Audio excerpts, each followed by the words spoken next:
Blog Talk Radio.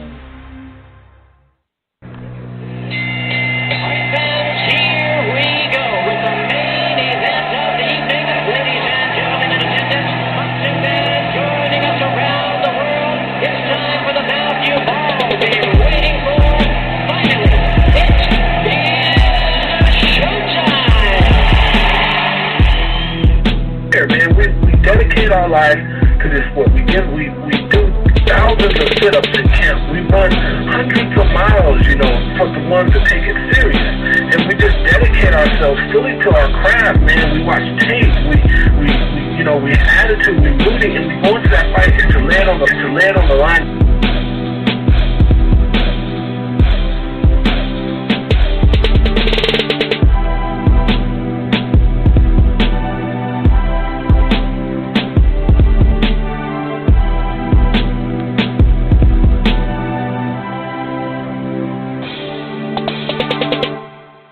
Minnesota Vikings fans, the Purple People Eaters podcast returns. I am your host, Chris Carlson.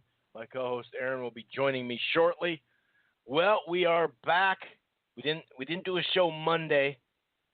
Some things got a little turned around in my schedule, so I had to tweak it. But we are back on a Thursday afternoon. I believe, correct me if I'm wrong here, but I believe that this is the first Thursday afternoon game. I know I said Thursday afternoon show. I believe we did a Wednesday afternoon. But anyway, we are back, and we gave you a couple of days to cool off after that Patriots, especially fourth quarter debacle. Some people are, saying the whole game was a debacle. It was closer than the score kind of, leads you on to believe. But like I said, we are back. And, we got another week. We got another game. And this is here we are again, another must-win game. Wow. So we, of course, will discuss that Patriots game from last weekend, from last Sunday night, or Sunday afternoon, I should say. 24-10, the Vikings go down, drop to 6-5-1. And as we assumed, we got a lot of work cut out for us for Minnesota Vikings. Anyway, we got a lot still decided though. There's 4 games left, so we'll see. Of course, some of the topics that we'll be covering when we talking about that Patriots game is the running game. The running game blues continue. It really looked like Dalvin Cook was ready. He had a really great game if you look at the opportunities he was given. So yeah, more issues there. Some of the things they were doing to take away Diggs and Thielen forced us into certain things like short passing. We did see a little bit more of the no huddle. Should we see more of it? Will we see more of it? We'll see. We'll definitely see. Defensively, they had too many long drives the Patriots did in the second half defensively. We had some cornerback injuries that piled up, some missed tackles on some plays that, the scheme was right. The player was in the right position. They just missed the tackle. So we'll go over that. Of course, we got to look forward to this. Well, I should say this weekend, but it's really Monday night. The Seattle Seahawks, what are they? What are they? 7-5 or 6-5 or I can't remember. I think they're 6-5. Either way, we got a big game coming up, man. Big game on the road. We spoke about these road games all season long. Ay. But that's what happens when you win the division and you have one of the better, records from last year, 13-3. You're gonna end up, with some of these tough games. It is what it is. But, yeah, we're going to look, towards the Seattle Seahawks for Monday Night Football. Hopefully those Vikings can pull it out. It's a big game. Then they have, 2 of the last 3 at home, I believe. So we'll see how it goes. We will talk a little bit of Gopher stuff late in the show. Or we may throw in a little Gopher basketball. Why not? But that'll be later in the show. right now, let's get down to business. I'm going to go ahead and, before I do that, if this is your first time listening to the Purple People Eaters podcast, you can find it right here. It streams live and archives on blogtalkradio.com/rope-a-dope radio. Okay, so like I said, it streams live. It archives here. It's basically the headquarters for this show. If you want to listen to the show on a variety of other platforms, you do have, a lot to choose from. Under the Rope-a-Dope Radio podcast, we have iTunes, Player FM, Spreaker, Stitcher, TuneIn, a whole lot of outlets. We're also part of the Grueling Truth Sports Podcast Network.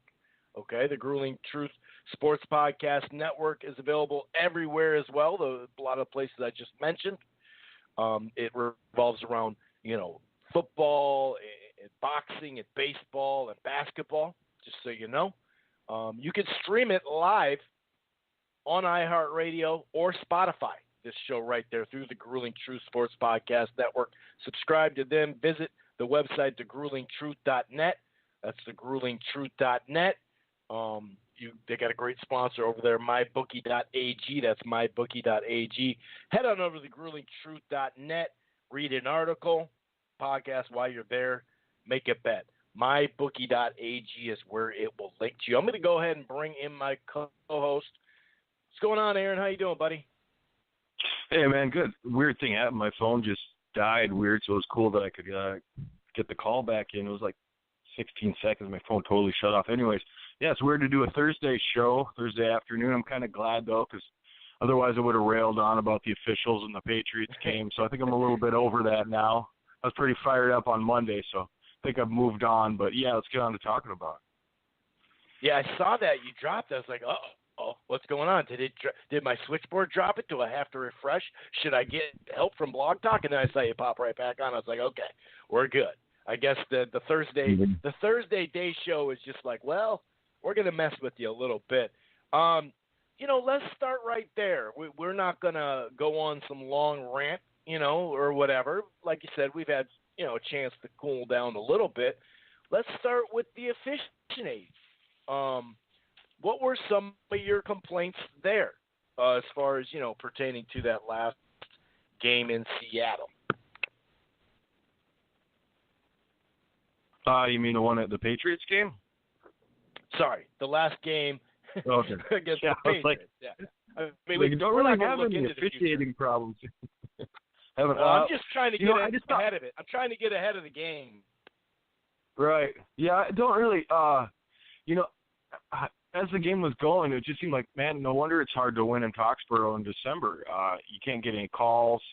So I picked out a few things I thought were kind of interesting. And like I said, I'm not the kind of guy that usually goes off about officiating, obviously, but I thought there was some pretty glaring stuff there. First thing was the spot that Zimmer had to challenge, which was like, almost a yard off. And that's where it kind of started. And then, he challenged it, so that got worked out. And then, then Belichick challenged a spot, and he lost it. So there's two spots there that were kind of weird. And then the two PIs in the end zone, which were, pretty much agreed upon, pass interferences. And the thing that didn't really bother me so much was the non-call. It was more of the smirking ref as he ran off the field. I was like, really? On the second PI, I was like, really? You're going to laugh? And I understand why Thielen was pissed. I know exactly what he said. He ran over and called him a cheater. And, Belichick didn't, obviously, as you can read his lips, he didn't care for that much. But I can understand what Thielen was thinking there because, they just weren't getting anything. And then, of course, they have to follow it up with that pass interference call on Holton Hill, which was he was just playing good defense as far as I was concerned. So, yeah, and then there's the holding call that brought back the 26-yard run by Dalvin Cook. Was a nice run. It was really – and they didn't show you that one. They didn't show you the holding call on that one. So I was just a little bit upset about all that. I thought there was a lot of home cooking, I guess we could call it that. But I thought it was a little bit excessive. And, I'm not one to complain about officiating because it usually evens out, but it just seemed like any time in the second half there that the Vikings had a chance to maybe come back in, there was a weird judgment call that would change the way the game went. But, in the end, I thought, the game kind of turned out the way that it was played, so I'm not going to go on and say that that was the reason the Vikings lost. They definitely could have played better, but I just thought, that's a nice little advantage to have there playing at home in Foxborough. Yeah, there were a couple of those pass interference that stand. That one we had to settle for a field goal, that one was egregious. It's like, what are you talking about? But yeah, I noticed that too in the spot. I mean, I'm glad that you brought that up because that's something that I totally spaced. Maybe because the days have gone by or whatever. I try to put it out of my memory. But that's when we're talking about the topics for the show. I'm glad that you brought that up, and I think it's worth leading with. As far as the game goes, just a quick summary of it. I think it was the second drive that the Patriots just kind of marched down, fairly easy touchdown. Okay, whatever. We'll see. It happens early in the games. A lot of people score on their first or second drive. They have it all mapped out or whatever. They've been working on it all week. It's their best plays they could put together against our defense or something. That's really no big deal. As far as the Vikings offense, you had 3 punts out of the first 4 possessions. Not the greatest there. We had a long, not a long drive, but we had a successful drive that we could have gotten a 48-yard field goal. But we had a nice drive going, actually. There was I think it was a sack on second down, and then pressure that just forced, a throwaway on third down, and that forced that field goal. So that backed us up a little bit. And the thing about the field goal, it's one thing to hit the post. Like, can we get back to hitting the post? I'd like to just hit the post. That'd be nice because this shit is going way at the kick, at the delivery of the, you know what I mean, at the impact. You're just like, oh yeah, that's not making it. Like, that's 48 yards is not short, but at least be like going online and then fading at the end, or like I said, hit the post. That is one of those things. You could see though that Dalvin Cook was running hard early and often. He had that 32-yard run. You could really see it's kind of that first moment where the whole game you're like, okay, I really think Dalvin might be really close to being back, all the way back from that injury. It looked really, really good. It was 10-0 after that 15-play drive, lasted 8 minutes. Just a grinded-out drive by the Pats, and I thought, man, let's pick this up. And sure enough, we did have, I think there was a 3rd and inches later in the first half that the defense held. And so it set up a touchdown drive in a sense, you know what I mean? Because we had our 2-minute drill going. I think it was below 2 minutes. Scored a touchdown. What do you know? No huddle. It works again. Of course, you're going to do that more. I remember Rudolph making a great catch right around there. He made a couple of those. So, you're sitting at half and you're like, okay, we got some of that stuff out early. I think we're in this. And if you go to the beginning of the third, both sides, both offenses were held to 3 and outs, and then both had 12-play drives. They missed a field goal. We made one. Thielen did drop a couple of passes in this game. We've been praising him all year. I did think a couple were like, so maybe he didn't have his best game or whatever. Maybe he's just a little frustrated too. Although, what you were saying about Thielen being mad at that point, I agree. I totally agree. We did start to, and I think this was second quarter as well. I forgot to mention this. The cornerback injury started piling up somewhat. Now, you had Zimmer saying, well, I mean, it was still 10-10 late in the game, and that is true. It definitely was. But, in second half-wise, we moved the ball better. But we still had 3 and outs. That's just too many. And we also had a fourth quarter turnover on downs on a 4th and inches. We talk about these 3rd and inches, these 3rd and ones, these 4th and shorts that we are having issues unless we pass out of nowhere, or once in a while we've done a QB sneak or we've made some of them, but it just really goes to that strength of the offensive line or lack thereof. The biggest thing for me really was the Patriots down the stretch. You know, they responded with those back-to-back touchdown drives and put it out of reach. And even a late 11-play drive, it was almost 4 minutes. They didn't score, sure. They did end up punting. But when you have the ball, you know, for that kind of time, that's huge. And when we got that field goal to make it 10-10, just to respond that quick, and then we turn right around and turn it over on downs, it's like, but then our defense stood up a little bit, got us the interception, which led right to something, you know, a turnover on us. And so it is what it is. I know we do a weekly update on Cousins. Is it time to cut him and all that type of stuff? To be honest with you, I saw some people blaming this one on Cousins this game again. And 2 more turnovers. I got news for you. That turnover with 27 seconds left, that means nothing to me. And if you're going to say that was a horrible interception pass in the end zone, I disagree. Our guy had the ball first. He didn't come down with it. Was it in tight coverage? Yeah, it was. It wasn't a horrible pass. It was right on the money. Our guy had it first. But it kind of seemed like our guy wanted to act like it was practice and just put his hands out rather than putting his hands up. He didn't have to jump. Just put your hands up and try to get to the ball first. You could say it was tight coverage. It was. But our guy had the ball first. Then it bobbled. Then it got picked in the end zone. So it is what it is. Just a kind of a nutshell thing as we start to break down some of these topics. And the running game. Let's start there. Delvin Cook, you know, he's a Florida State running back. Me and Aaron, our co-host here, we have a Miami, Florida State thing going on. But once they hit the pros, they hit the pros. And especially when you join the Vikings. You know what I mean? Obviously. Delvin Cook, you know that whole song, Put Me in Coach?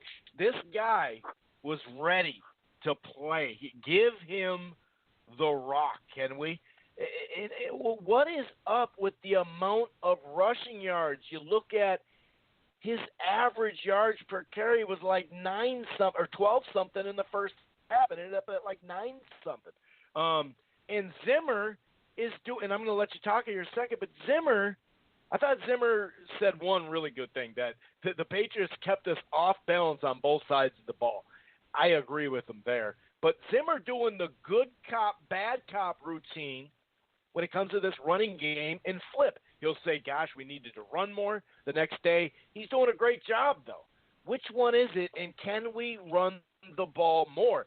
Not can we run the ball, because we see, you know, we talked about the last couple of weeks, the average per carry is the same average per carry as last year. You're just missing well over 100 carries.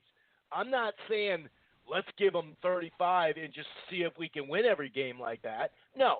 But do we need to always throw the ball so damn much in a tight game? This wasn't a game that was out of reach. We still managed to throw it 44 times, and we had 13 carries. Cook had 9 for 84 for 9.3. What the hell's going on?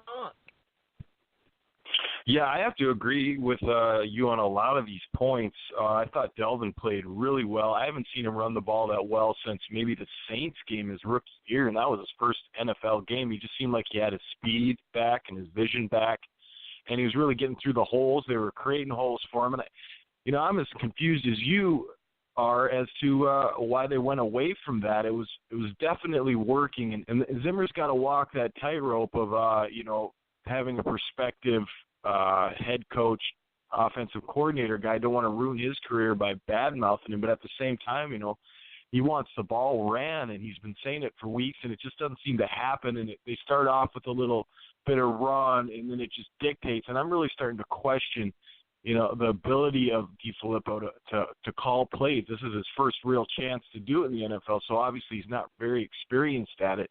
So I'm sure that, give him some time, he'll become a really good play caller. It's just maybe he's not there right now. I'm not that dissatisfied with, besides the lack of running the football, I'm not that dissatisfied with his system or the plays that he's calling in terms of that. like you said, he's got 90 yards on 9 carries or something like that, 89 or something, and you'd think you'd go back to that. Short yardage is still a really big issue. I don't know why we can't get a yard when we need a yard. There's, quarterback sneak or do something to get yourself a yard. That's really become quite a problem. Kicking game, yeah. I mean, all you can say is, what are you going to do? I mean, we've brought in a new kicker. We've tried out everything, and they're missing, like you said, just get close to the crossbar again. I think we'll take that. I mean, he missed one. He made one, I think. I like my chances with it hitting the post. We got a better shot than just left right away, Right. It's just gotten to a point where it's like you can no longer question if there is an issue. Now we know there is an issue. How are we going to remedy it? Quickly touch on Cousins. You're right. I'm still in that spot with Kirk where I can't really judge him cleanly until we have a better offensive line situation, which hopefully will happen next year. I mean, he's got to get through it this year. He's got to play well through it. I think what we did the game before with getting him outside of the pocket, running bootlegs, keeping him moving probably is a better idea than setting him back there. But, yeah, I mean, overall, it was good to see Rudolph get involved again. Thielen, he missed that one catch, which was a tough catch. I mean, laid out just off the tip of his fingers. I think he gave everything he could to catch that.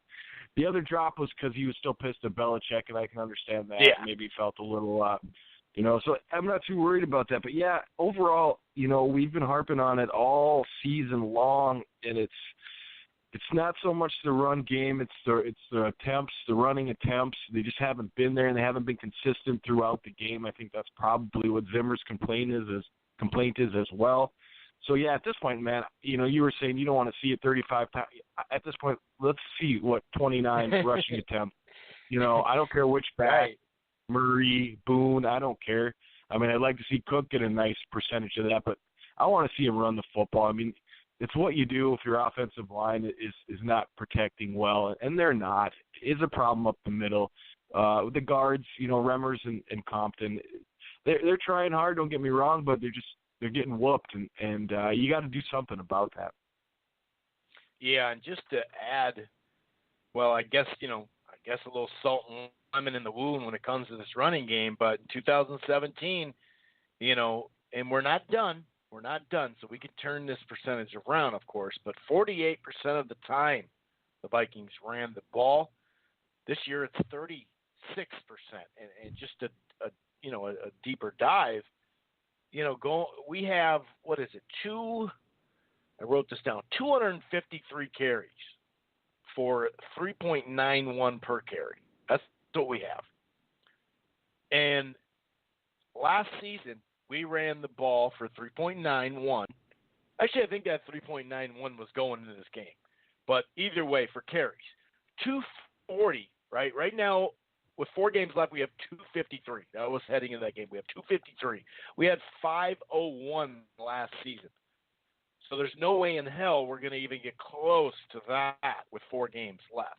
So when you're talking, I'm not saying double the runs because we still have 4 more games, of course, but that really, shows a lot. It's just like, come on, run the ball. And, like I said, I'm not saying, give one guy all the carries, but, I can also see what you just said too, actually, because you're like, well, shit, why don't we try it? I mean, we're not beating the good teams this way, are we? No, we're not.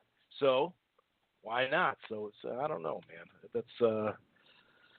That's rough. They doubled Diggs and Thielen, like you mentioned. Rudolph got in the game. Would have been nice to get the ball out to Cook in space a little bit more. Because I take that back, not Cook. No, he had 8 catches. We just couldn't really get stuff going. It would have been nice to be able to, get some yards on those. I think that's what I was trying to say. But it was a lot of short passing because they doubled up. We couldn't get anything really that explosive. They'd either show a blitz and then fall back with more people in coverage. And because you can get so much pressure with the line, you don't have to blitz. You can fake a blitz and, disguise stuff even more.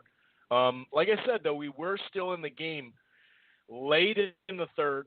and technically, I think early fourth. I can't remember if that 10-10 went into the early fourth. I think it did. But speaking on offense, since we're on that side of the ball, the no huddle had a little bit more success, not just in that 2-minute drill.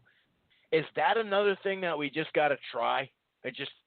Hey, let's just try something else, because you can still run out of that. The no huddle. Should we see more of it? Yeah, at this point, I'm willing to see anything that gets us moving down the field and ahead of the chains. I like it. I think it's good to keep the defense off balance and maybe control a little bit of their substitution. I think it's been working, so if it works, stick with it. Obviously, you don't want to do the whole game no huddle, but in spurts where you pick up the tempo and get them moving, especially if you can create the rhythm, get their offense in rhythm, it helps with the tempo too. But these 3 and outs are really starting to be killers, and we're seeing more and more of them. You're not getting any first downs, especially you game plan all week, and then you come out and you first drive you have a 3 and out. That's really depressing. And you saw what the Patriots did. They came out, went right down the field, and that's what a good football team does. So we're not doing that, and that's another cause for concern, because everybody's fresh. Then you should be able to run the ball a couple of times and get a first down. But that's not happening. So you got to find alternatives. I think Flips has really cut down on the razzle dazzle and the behind the line of scrimmage type of stuff. And kind of which I think Zimmer probably prodded him to do so, but I think that's kind of his style. So I think it's kind of a fine line of how far you can go with kind of reining him in and still allowing him to be himself. A lot of people are having troubles with him, and I just think he needs a little bit of time like everybody else, and I think he'll be back next year at the rate this offense is going. I can't see anybody hiring him as an offensive genius by any I was stretch thinking of the about imagination. that, man. We had that discussion earlier too. Are we going to be able to keep him? He's such a hot commodity. It's in the back of your head, you're like, maybe we'll have no problems keeping him now. That's the way how that kind of goes. And we talked about Cousins, judging him. We need to judge him with a better offensive line as well. Yeah, I'm going to switch over to defense here quick because, kind of exhausted what we want to see out of the offense. It's kind of the same thing every week, but I saw some really interesting things that were done by the Patriots and our defense. First thing I saw and I noticed, which is a really good idea, we like to show that double A gap blitz, and what the Patriots did is they said, well, if they're going to be in the gap, there's no way they can get to the flat. And they started throwing out in the flat, and the linebackers were sucked in those gaps, and we couldn't get out there. That's how they started out the game, and I thought that was brilliant. I don't think I'd seen anybody really try to do that before. And that really worked for those first couple of drives. If you noticed, everything was short passes to the outside, and we were trying to get inside of those gaps and, disguise a few blitzes or fall back into coverage. And I thought that was a really good way to go about attacking us, and I hope that we can get that fixed. Maybe pull the safeties down and have them cover the flat a little bit more. I think Rhodes probably had one of his worst games the times he was in there. I know he's a little hobbled with the hamstring, I guess, but and then the depletion of the secondary is an issue you brought up earlier, where we just we have a lot of corners, and we've got 2 now. We've got Rhodes says he's coming back for Seattle, so that's a good thing. So we got Waynes, Rhodes, Hill, and Sherrills just got picked on, and that wasn't good. So I thought we held up well considering the back end was a little depleted. We could have got a better pass rush, I thought. I didn't like what we were doing there. I didn't see any stunts. I thought they tried to be pretty vanilla with it and just get a 4-man rush, and it just wasn't getting there.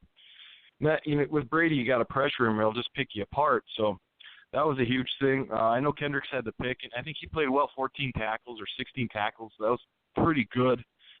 Kendricks type of game where you get a lot of tackles. I didn't see any real problems with what he was doing. So I think, on the whole, besides the Patriots finding holes in the zone, which is what they do best, we didn't, just to sum it up, I don't really think we took away what they did best. I think we allowed them to play up to their strengths, and that kind of caused us problems. Now, you're right, we didn't, they didn't score a credible amount of points on us in the first half.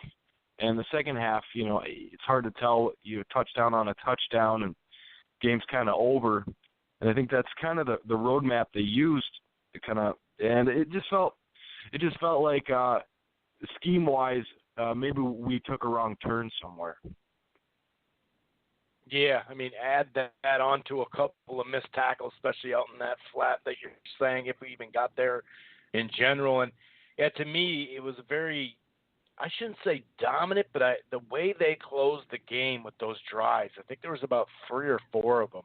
Like even that one, like I mentioned, that was like, they punted the ball, but who gives a shit if it's late in the game, you get the ball for 11 plays, almost 4 minutes. That's huge. But yeah, those back-to-back touchdown drives. And, of course, they scored. It was 10-10. They scored. And what we do? Oh, 3 and out. Here, you can have a 3 and out. It's just like, really, dude? Like, we had 3 and outs in the second half. Like, that's just not how you win ball games. And, yeah, I think you summed it up well. I thought you made a couple of really good points defensively. It just didn't have their best game. We didn't see that pass rush as well. Good point there. Yeah, I think we can pretty much fold this one up and get to Seattle. We're going to talk a little bit about the Seattle Seahawks game. That is Monday night. All these late afternoon Monday night or night games and all that. We got to show up, man. We got to show up on national TV. We've only done it once. Well, not show up. I shouldn't say that because we had some, that Saints and the Rams. We showed up in some of these games, but now we have to overcome. We have to beat one of these quality teams on, not just on television because, it is what it is, but it just gives you that confidence. And when you look at this injury report, like you said, Trey Waynes right now is questionable. BB and Morgan are questionable as well. It would be nice to have Morgan back as a blocker and whatnot. Sometimes he sneaks out, of that off the line and gets something going. Shamar Stephen, we know him. He's questionable for them. A couple other players for them are questionable as well. Right now, Vegas has the over/under set at 45.5. They basically have it an even game. Oh no, they don't. Oh, yeah, 3-point favorite. Yeah, they do. It's an even game, basically, because it's a 3-point favorite. And as we know, Seattle's played a lot better of late. They've really turned it on, especially their last game. They really look good, 43-16. Now, the Niners, sure, we can say, it's the Niners, that's great. But either way, how many teams have we blown out? You know what I mean? Like, you got to put it all in perspective. But they've just been playing better, man. But they've had some tight games that they've beaten, or won. They've won at Carolina close. Green Bay very close. Lost to it's basically close, win or lose, 36-31 to the Rams. The Chargers very good, 25-17. Early in the year they played the Rams twice, 33-31. Man, they had 2 tight games. The Cardinals back then were not a good team. Barely beat them 20-17. Barely lost to the Broncos at Broncos and at Chicago. So they're battle tested. They've had a tough schedule as well, no doubt about that when you look at it. They're sitting at 7-5. This is gonna be a tough one, man. On the road, we know that stadium gets freaking loud. We know that. It's a night game, so they're going to be extra saucy, and it'll probably be fairly cold. Luckily, it's not a warm week here. It's December, so it's probably not going to be. Neither team stands out right now on defense like they're just nasty or whatever. They've been playing better, but, the Vikings played pretty good defense anyway. But really the last 5 games or whatever, it's definitely improved than what we saw early in the year. But they have managed to put it together offensively, has Seattle. And they've done it a lot with the run game. Right now they're all the way up to almost basically 149 a game, which is a whole lot compared to our 86. You're getting close to doubling it right there. They do give up the run a little bit more. Same with the pass. But they just find a way to get it done. You spoke of that string a couple of weeks ago, that string of cornerbacks that we faced. Here we are, against Russell Wilson, having another pretty damn solid year. And it just seems like Seattle is on the up and up with a lot of momentum heading into this game, Aaron. Yeah, it really does. They seem to be improving throughout the season on both offense and defense. And they're in a win streak here, which is a little bit, they're riding high, and we're coming in kind of, I won't say low, but just kind of middling through the season, and that's got to change. The running game's good. Carson and Penny seem to be a good combination with a little power and speed there, and Penny's really picked up his game lately. I don't know if he had an injury earlier in the year or not, but he's really come on and run strong. So I'm a little bit worried about the running game. Defensively, there's Bobby Wagner, and he's always a problem. And their defense has gotten good. They've got the same type of guys they had with Sherman and stuff, the same size and speed type of deal. So they're kind of back in a way in their old defense, Legion of Boom, I guess, and the crowd noise and all that stuff. And, yeah, there's been a rash of these. I know it's because we're a good team or they thought we were going to be a good team coming into this part of the season, so we've got a lot of night games and a lot of national TV games. And, it's just proven out over time that we're not playing well in the spotlight, concerning to me, especially when you've got so many in the month of December. And I think that comes down a little bit after this. I don't think the Miami game is a spotlight game, but yeah, it's just starting to become more of a trend that we just don't seem to play well in those spots, and we really need to start because it's getting to a point here in the season where it's make or break, and this is it. I mean, we had a must-win last week, and we got a must-win this week, and everyone just gets more and more. We lose our margin for error, and I got a feeling that the Packers are going to swing back a little bit after their coaching change. I think that'll kind of unleash Rodgers. So I think the bottom will be coming up a little bit more than we anticipate it might. And so we've really got to win this one here in Seattle, and it's going to be a tough task. They've got good players and a good coaching staff, and it's another road game in prime time. So, that's always a problem. We've got to get this one. Vegas has got it, like you said, +3. So they think it's a pick 'em. I think if we can get some rush on Wilson, because he's always playing well this time of year. So got to get some rush on him and make it hard for his receivers outside. And again, stop the run. We can't give up 6 yards a run. It's been a problem all year, and it can't continue. Yeah, and they're pretty damn good. I'm trying to look it up right now against the run where they actually rank. Thought they were up there. Shoot, I can't. Because we're pretty good at stopping the run. We're not great. Where the hell? Why is it? Yeah, it's just kind of weird. Yeah, it just won't let me. It's just kind of frozen for some reason. But I'm sure our average is pretty good, but I'm getting sick of seeing, first down runs of 5.5 yards, 6 yards. It's just not going to help you. Second down, you're 2nd and 4, 2nd and 5. It's just not. It's not good defense. You got to hold it to 4 or under seems to be a good for a first down run. You want it 2 or 3, maybe 4 yards. You get past that 5-yard mark, and it just makes it too easy to pick up first downs. And I've just been seeing that a lot this year, and it's uncharacteristic, especially, the type of front we have. It seems like we should be able to stop the run. I don't know if Linval's a little nicked up or what, but he's always been a real beast in stopping it up front, and just haven't seen it this year. So I hope they can get that together going into Seattle.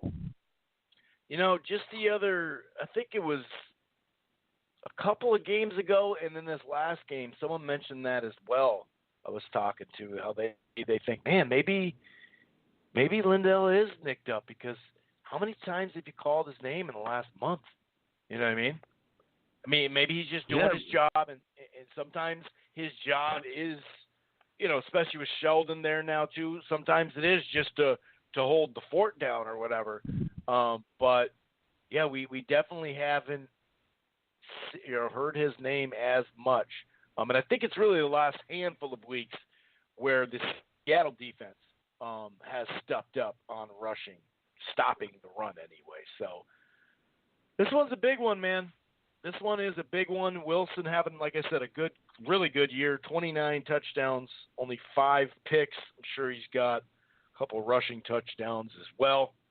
What's your feeling on this one, man? Are we going to lose another primetime game, a must-win against a good team, and then be stuck to having to win 3 in a row to end this season? It's looking that way. I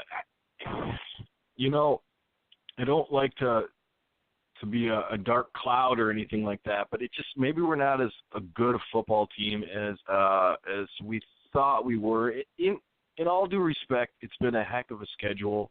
We've been put in some situations that other teams probably haven't had to face. For example, all the night games and the primetime games. Now, when you're used to that, like the Patriots, of course, they have been playing those games for a long time. But for us, it's, we're getting that first place schedule, all the first place attention. We're a good team. I don't know if we're a great team. And I think that was the same last year. We just got a lot of things that went our way. We had some things that didn't, injuries and to Cook and to Bradford. But then, Keenum came in and managed to save that part of the season. It's getting to the point where, it's looking like we're a 9-7, an 8-8, a 10-6 type of team, which is kind of what we thought we were. Let's hope we land on the 10-6. But, yeah, I don't like us going into Seattle. We haven't had a lot of success. I have memories of Sean Alexander running all over us and stuff. We just haven't – I don't have any good memories of going down there and playing. I think that it'll be a close game, but I think Seattle wins this one, and then we have to go and win the last 3, which isn't impossible. I think it's Miami, the Lions, and the Bears, but that just adds a lot of impact to that final Bears game. And they're playing good. They lost to the Giants, which was good to see. Hopefully that foretells of maybe them coming back to the pack a little bit, which is what we need them to do. But, yeah, I don't like the Vikings going down to Seattle, but I hope I'm wrong. Are we just going to get smacked around, or what are you looking at score-wise? I think it was 45.5 was the over-under, 45.5. We could get smacked around, but I don't see that happening. There's a lot of pride. I think it'll be what was the over-under? 45? Yeah, right around there, 45.5. I'd say it'll be around there. If I'm pressed on it, I would go with the over on that. I think each team will score over 22 points. So, yeah, I see it like 30-23, something like that. Seattle, probably something in the last 2 minutes will decide the game. Could go as far as saying that whoever has the ball last wins. And I want to see the Vikings win, and I think there's a path to win the game. And I think if you rush Wilson smart and really cover the outside, particularly Lockett, he's the type of guy that seems to get open on defenses like ours, and stop the run. If you can do those things, it could, we could win by a large margin. But I don't see all those 3 things coming together. So I think we're going to give up something. I think it's going to be probably the run game, and they're going to probably run for a nice amount on us. The pattern of the year just seems to be going that way. So I'm going to say like 30-27, something in the last bit. Will fourth quarter, late part of the fourth quarter, something will happen. And I'm going to go with Seattle on this, but I'm rooting for the Vikings. Yeah, the bounce back is there. Zimmer has been pretty consistent with the bounce back. We had a game similar to this where, although I say similar, because Seattle's playing better than Philly was playing better early in the year. But when we had to go on the road, again, we had the Rams, and we had to go on the road and that type of thing. Or was it Buffalo and we had to do that? I can't remember right now. But, yeah, it was the Rams. It was Buffalo we lost, and the Rams we lost. But then we came back, and it was a must-win at Philly. We played pretty damn good. Now, they tightened it up as I expected them to do in that game, but they played pretty damn good. But I just it's really tough to have the confidence that they're going to go and do it to actually make the pick. And when I'm making a pick, I kind of feel like I'm putting money on it. That's the way I look at picks when I make them. And I'm with you, man. Right now, I just don't know if we can get over that hump. It doesn't feel like it. Doesn't mean we can't make it to the playoffs and whatnot. And who knows, week 17 at home against Chicago, what that could be. Could they fall apart in the next couple of weeks? Sure. Could they not need it and still be the third seed? Sure, maybe. You never know. I guess we'll see when we get there, obviously. But yeah, I'm thinking like 24-20. Seattle gets it done, but I think we'll get smacked around somewhat. I believe with the running game as well, but I think it should be a tight game. So we're both going against. Well, we're not going against. We're picking against. We're trying to, hold our heart and just kind of think, have the blood pump upwards to our brain and go, okay, what's really going to happen in this one? And sometimes, well, you just got to be realistic, but you got to go in the games. It's just like when you're a Vikings fan in the playoffs, you kind of got to go in the game like, hey, man, there's a good chance we could lose this game. You know what I mean? Just because of your own well-being, I guess you could say, as a Vikings fan. You know what I mean? It's like you just have it kind of built in as a Vikings fan. And had this game been at home, I think that would change my opinion. Change my opinion completely. I think we could win this game at home and probably by a pretty good margin. Just something about going down to Seattle that. Can you remember a good performance down there? I'm sure there's been one, but in my mind, all I see are big plays by the Seahawks and us not doing well down there. And boy, I'd like to see that change. Going forward, Chris. Like, okay, we'll touch on this next week, I'm sure, but this is kind of the cliff. If you lose this game, the whole outlook of everything sort of changes.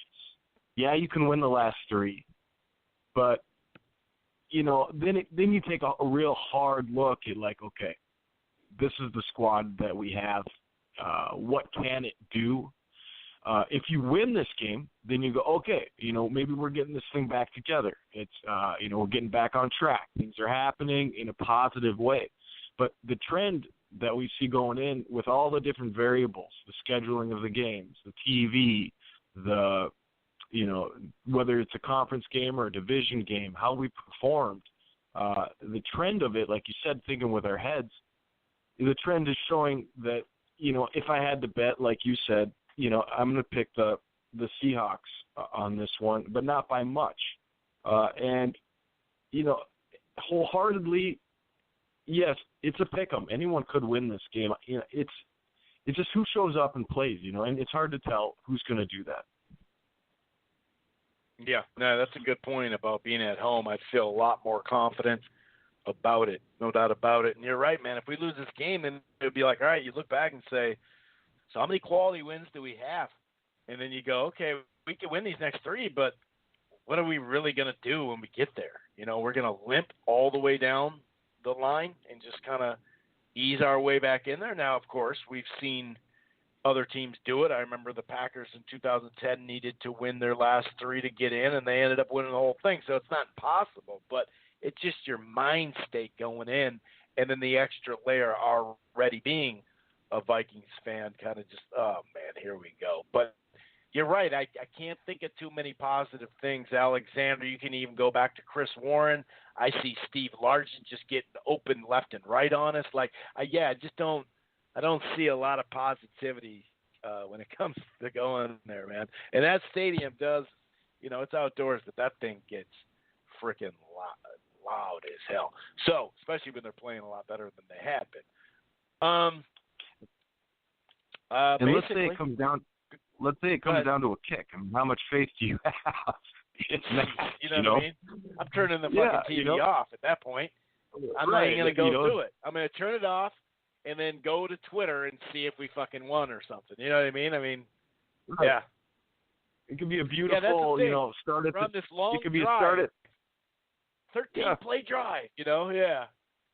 And then you're just like, yeah, but dude, it doesn't matter that we get all the way. We got to get in the end zone. There's not enough time to get in the end zone.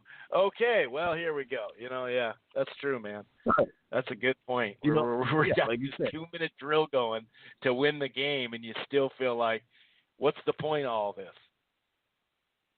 Yeah, I mean, let's say you line up a 30-yarder. I mean, that's less than an extra point. I mean, do you have faith in that outside with the wind and the history and the way that kickers performed? It's just like that's your 3 points right there from the bookies, So, yeah, it's a tough call. But go Vikings. Let's hope that they get it together and go down there and play real well. Definitely. So that about wraps up the Purple People Eaters podcast, Vikings-wise. Now, generally speaking, all year long we've always had a Minnesota Gopher football segment. We don't have recap. We don't have necessarily a preview that we're going to cover this week.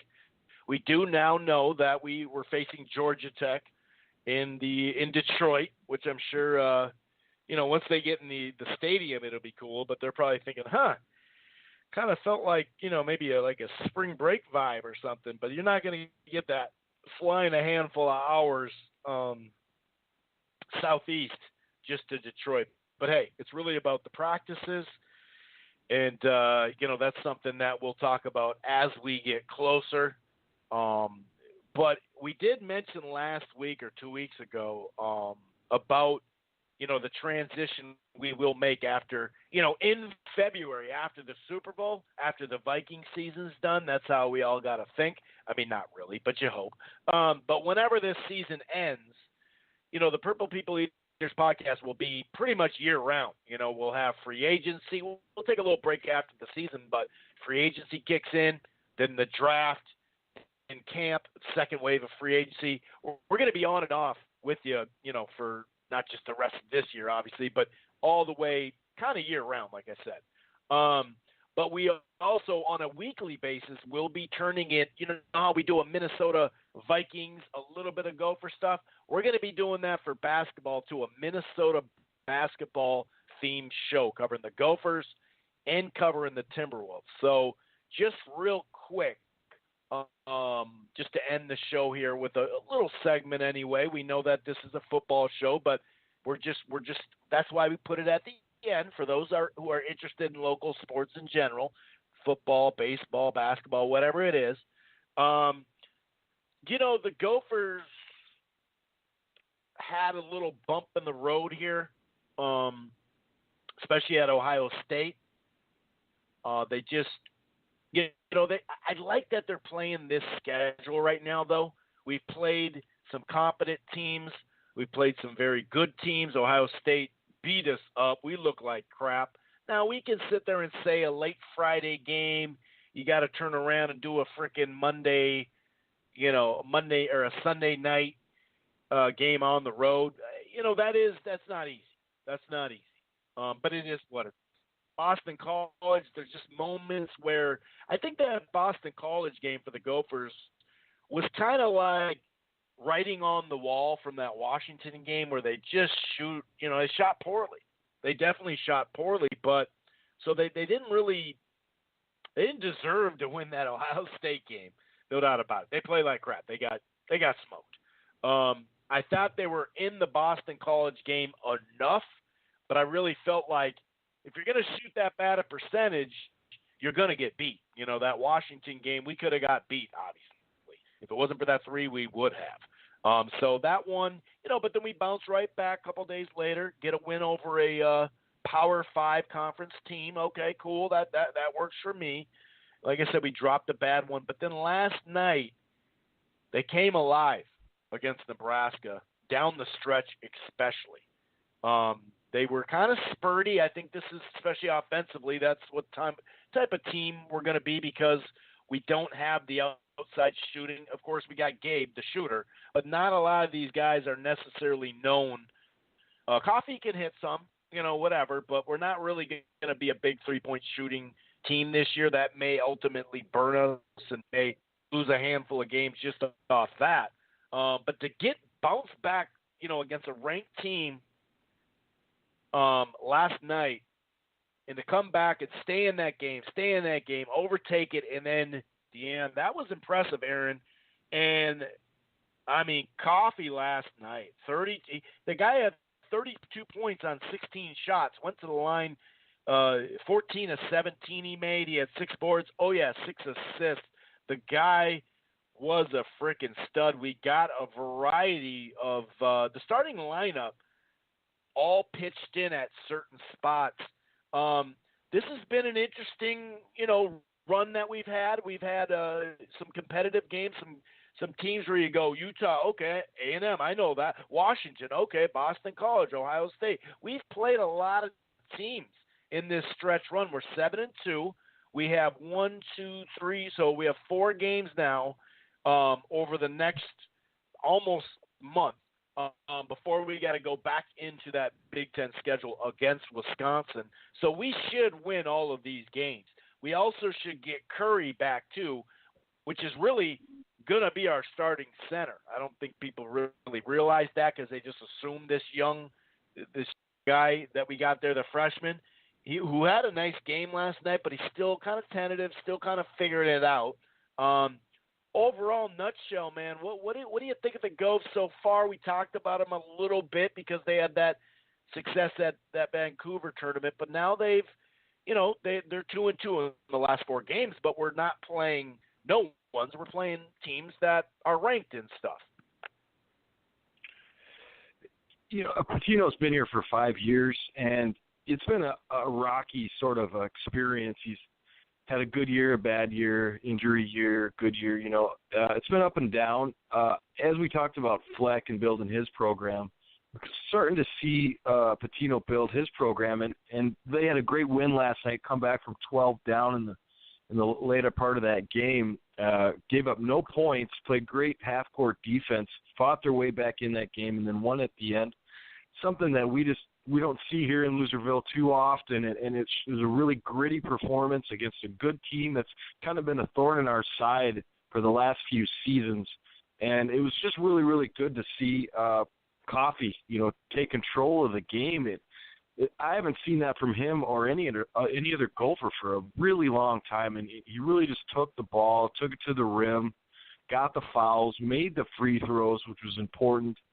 And I kind of doubted that squad after the first half, and they just kept showing me more and more a will to win, and that's what I really wanted to see out of them, and I hope that continues. The scheduling, I'm not huge on the fact that you're playing these games, Big Ten games early, but yeah, for the fan-wise and things like that, it's good to see good games and quality opponents early in the season, instead of, Southwest Missouri State, the things we're probably going to see in the next 4 games. But right, I didn't like the fact that they had to play that game off a 1-day rest.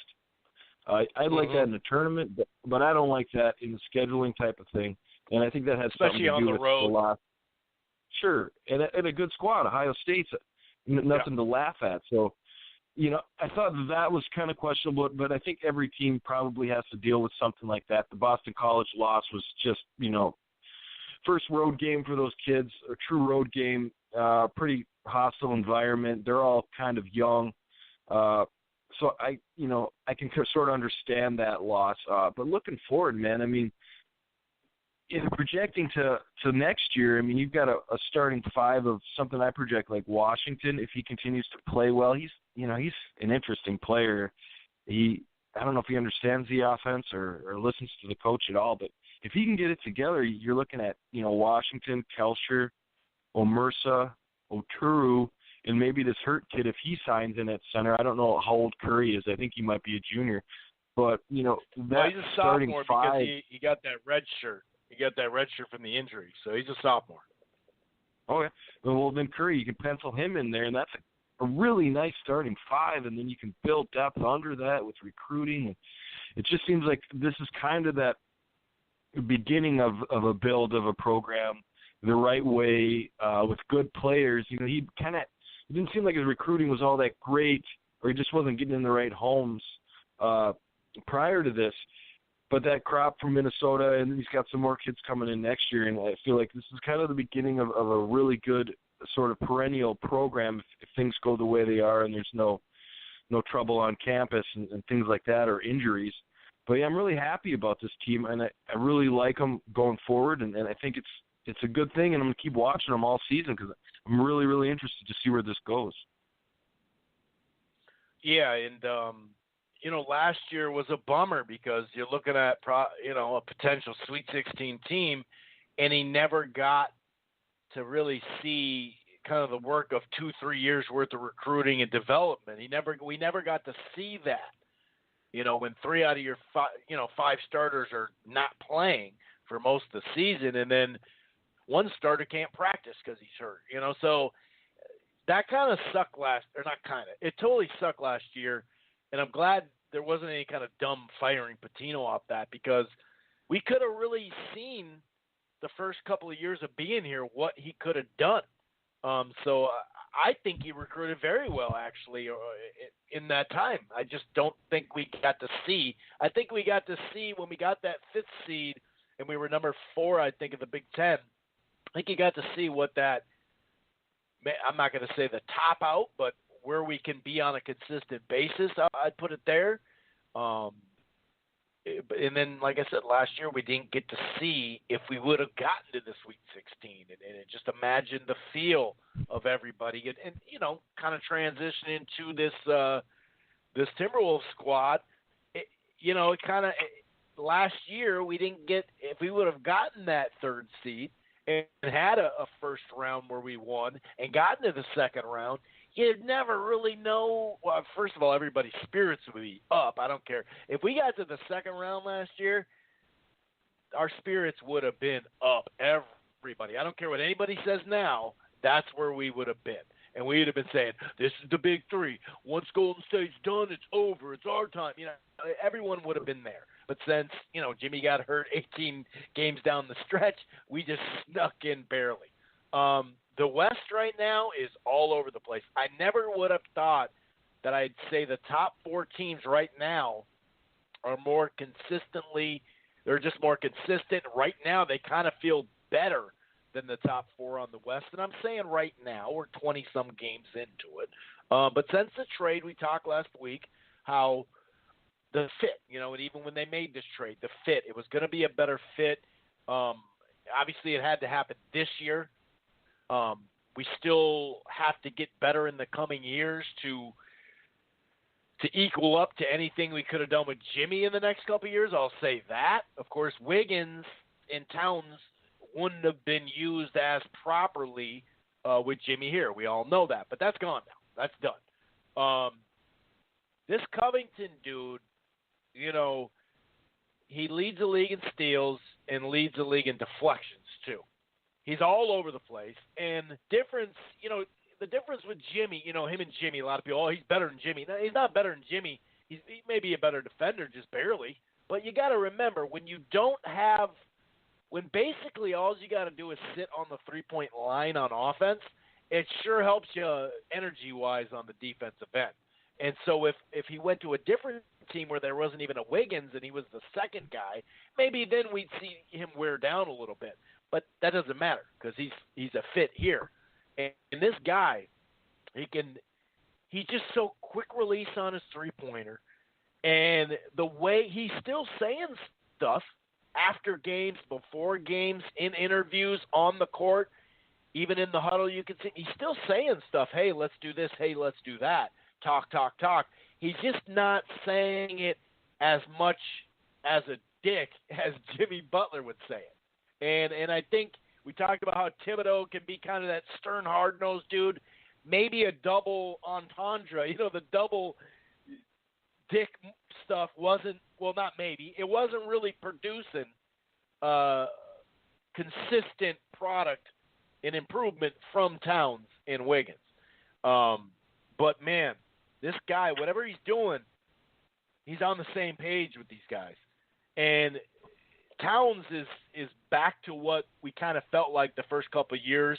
He's really carrying defensively now. He had 6 blocks last night. And, there's about 3 games, especially 2 in a row, where Wiggins was just gone. We know he's just consistency, is not his game. But last night, he was ridiculous. The guy had 6 assists to go along with what he was doing. And Towns had this just all-purpose game. They were down in the game, ended up coming back and just putting a whooping on them. The defense is just so much improved. Sure, it's a 10-game sample size, But, I mean, they're just a different team right now. They really are. And they go deep. They go about 11 deep, Aaron. Yeah, well, 6 of the last 7 and 9 of the last 12. I mean, I'll take it. That's something we're not used to seeing early in the season from a Wolves club.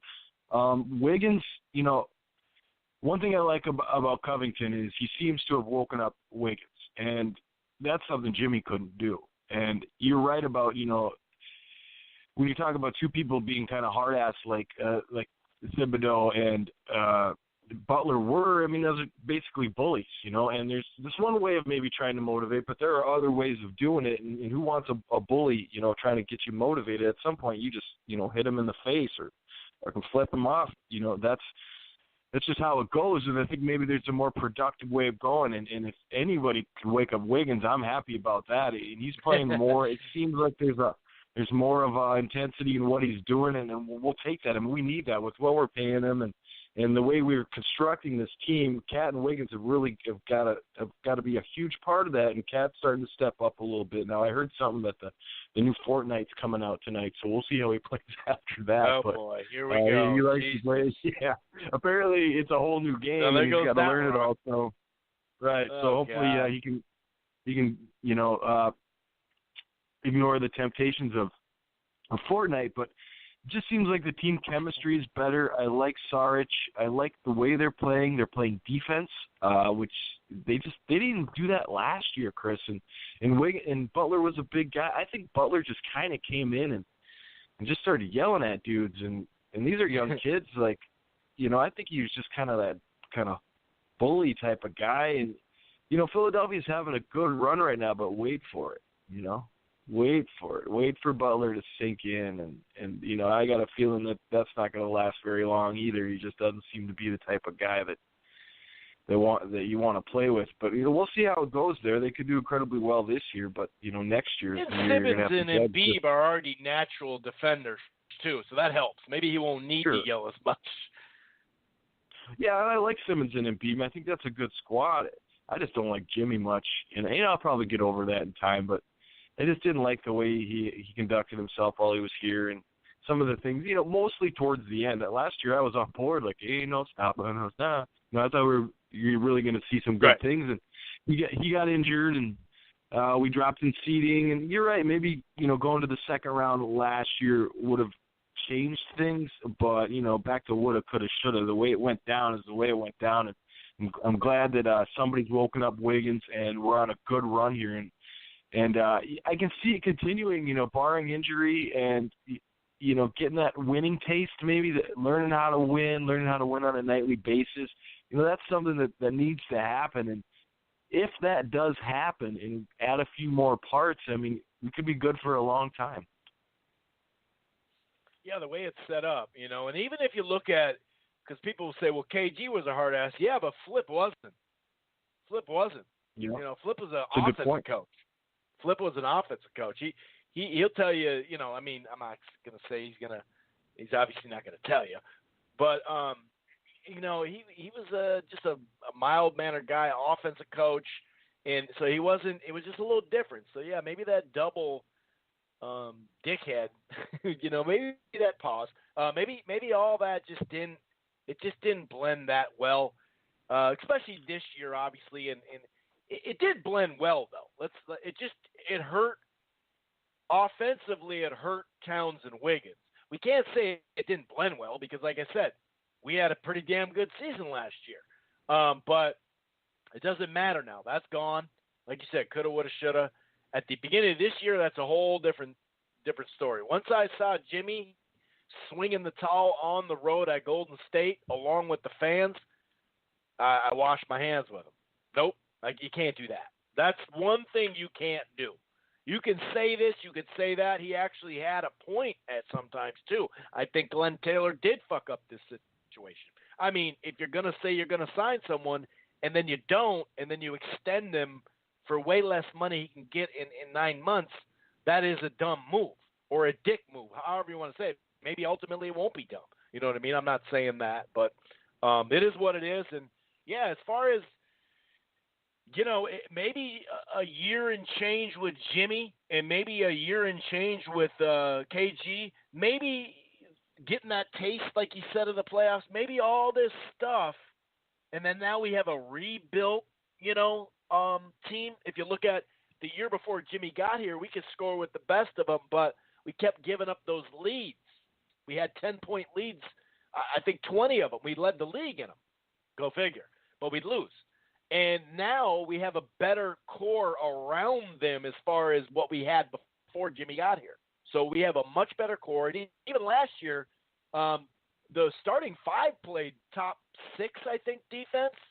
But it wasn't a team defense. Now, when we bring people off the bench, it's key. And not only that, but they're taking out Covington a little earlier so he can come back with the bench, which helps as well to have that going. So is there anything else before we wrap it up, sir? Besides go Vikings, of course. No, it's going to be an interesting game down in Seattle, and like next week we'll talk about maybe what we see this team and who they are and what we see going forward. I think we'll have a better idea of exactly what we're dealing with. So that'll be good. Yeah, I think you're right. All right, well, let's get out of here. Go Vikes. We'll be back next week. You guys take it easy. Have a good weekend. Peace. Once you become the world champion, I believe that you feel you have the upper hand. So now, as you fight, let's say you fight 4 or 5 years of straight survival, the bullshit, the holdback, and when you become the world champion, you're like, you know what, I made it.